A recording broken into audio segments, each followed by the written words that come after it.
भगवान के साथ होने पर मिलते हैं ये 8 संकेत। सुख दुख तो जीवन का एक हिस्सा है, लेकिन आपको ऐसे बहुत से लोग मिल जाएंगे जो अपने जीवन में इतने निराश हो जाते हैं कि उन्हें भगवान को लेकर भी ऐसे ख्याल आने लगते हैं कि शायद भगवान उन्हें भूल ही गया है या उनसे प्रेम नहीं करता। लेकिन क्या आप ये जानते हैं कि हमारे धर्म ग्रंथों में ऐसे 8 संकेतों के बारे में बताया गया है जो ये बताते हैं कि भगवान आपके साथ हैं और आपसे प्रेम करते हैं। दरअसल भगवान सभी को अपना प्रेम अलग अलग रूपों में दिखाते हैं। किसी के जीवन में अपार दुख होता है तो किसी के जीवन में सब कुछ मिल जाता है, लेकिन जब ऐसा होता है तो उसका भगवान से विश्वास उठने लगता है। ईश्वर यदि आपसे प्रेम करते हैं तो उसके लिए जो पहला संकेत है उसके अनुसार आप जो भी करेंगे उसमें विफलता मिलेगी। जी हाँ, सुनने में ये आपको थोड़ा अजीब लग रहा होगा कि जब भगवान का साथ है तो विफलता क्यों, किंतु ये सत्य है कि आप प्रत्येक कार्य में अपने 100% देंगे, मेहनत करेंगे, लेकिन आपको कभी सफलता नहीं मिलेगी। और ये तब तक होगा जब तक आपकी आंखें नहीं खुल जाती, अर्थात आप जीवन के सही उद्देश्य को नहीं समझ पाते। दूसरा संकेत है जो आपका अपने ऊपर विश्वास है वो खत्म हो जाएगा। जी हां, जब ईश्वर आपके साथ होते हैं तब आपको बिल्कुल अकेला महसूस होता है। उस समय आपको ना ये समझ में आता है कि आप क्या करें और आप अपने आप को ऐसी स्थिति में महसूस करने लगते हैं कि यहां आपकी मदद कोई नहीं कर सकता। और अगर आप किसी से अपनी परेशानी भी बताना चाहें तो आप बता नहीं पाओगे, और अगर किसी तरह बताने में सफल हो भी गए तो उन्हें ये बात बहुत ही छोटी लगेगी, या तो वो इस पर इतना ध्यान ही नहीं देंगे। भगवान के तीसरा जो संकेत होता है वो ये है कि आपके जीवन में दुख चरम सीमा में होगा। ऐसी स्थिति में आपको लगने लगेगा कि अब हमारे जीवन में इससे बुरा क्या ही हो सकता है। आप दुख की चरम सीमा को महसूस कर लेंगे। उदाहरण के तौर पर आपने महान संतों का जीवन के बारे में सुना होगा। सब अपने जीवन में बड़े से बड़े दुखों से घिरे हैं और उनके मन में वैराग्य आया है। फिर इस जीवन और भौतिक सुखों से आगे बढ़कर उनके मन में ईश्वर को जानने की एक प्यास जगी और अंत में उन्होंने ईश्वर का साक्षात्कार भी प्राप्त कर लिया। इन दुखों से किसी भी मनुष्य का टूटना तो जायज सी बात है, लेकिन यही दुख उनके मन में ईश्वर के प्रति प्रेम विकसित करने में सहायक होता है और वो इस सच्चाई से अवगत हो जाता है कि संसार में सारे सुख नहीं है, कुछ ऐसा भी है जो इस संसार से परे है और वो शायद ईश्वर ही है।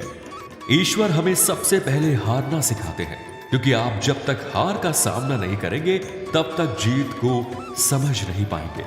चौथा संकेत ये है कि जब आपकी सारी उम्मीदें टूट जाएंगी तब आपके भीतर एक नई खोज शुरू होगी, यानी कि आपके अंदर एक खोज शुरू होगी जिसमें आप खुद को ही परखेंगे, अपनी कमियों और खामियों की जड़ तक जाने का प्रयास करेंगे और अब आपके अपने जीवन में जो कुछ भी आपने खोया है या फिर जिसमें विफल हुए हैं उसका कारण ढूंढने लगेंगे और खुद से सवाल करना शुरू कर देंगे।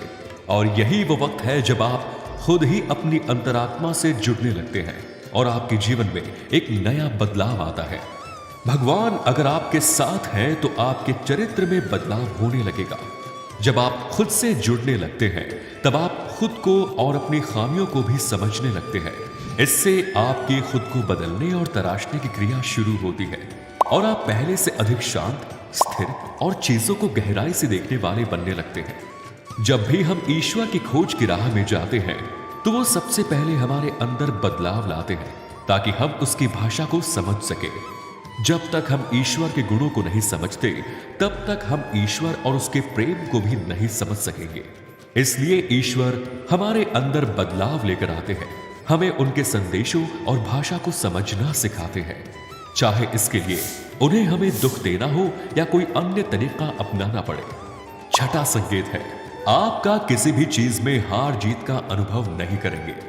ये वो वक्त है जब आप बदल चुके होंगे, आप में अब बदलाव आ रहा है, आपके अंदर जीवन को देखने का जो नजरिया था उसमें परिवर्तन आ रहा है, जिससे बाहर घट रही घटनाओं का असर भी आपके अंदर बहुत कम होगा। बाहर घट रही हर घटना को आपको एक नाटक के रूप में नजर आएगा, न कि एक वास्तविकता के रूप में। आपके अंदर एक साक्षी भाव आ जाएगा। सातवां संकेत, जब आपको यह महसूस होने लगेगा कि आप ईश्वर के बहुत निकट पहुंच चुके हैं, लेकिन तभी आपको एक बड़ा झटका लगेगा। इसे आप ईश्वर की सबसे बड़ी कड़ी परीक्षा कह सकते हैं। यहां आपका विश्वास, आपकी बुद्धि सब तौली जाएगी। जो कुछ भी आपने अपनी यात्रा और साधना के द्वारा सीखा है, इस वक्त आपके जीवन में ऐसी ऐसी परेशानियां, दुख आदि या सुख और ऐशो आराम आ जाएगा कि आपको वाकई लगेगा कि ईश्वर तो कुछ भी नहीं है, सब एक झूठ और छलावा है। यह सब सबसे अधिक धैर्य का होता है यदि आप इस वक्त अपने पथ से विचलित नहीं हुए तो। आठवें संकेत के रूप में ईश्वर या तो खुद आपके समक्ष प्रस्तुत हो जाते हैं, फिर चाहे वो किसी भी रूप में हो। यह आठवां संकेत इतना विचित्र है कि इसे शब्दों में बयां नहीं किया जा सकता। इस स्थिति में पहुंचने पर आपके मन में बिल्कुल भी संदेह नहीं रह जाएगा कि ईश्वर आपके साथ है, बल्कि आपको हर पल ईश्वर के साथ का एहसास होगा और आपको ऐसी अनुभूति होगी जिसे आप शब्दों में बयां नहीं कर पाएंगे।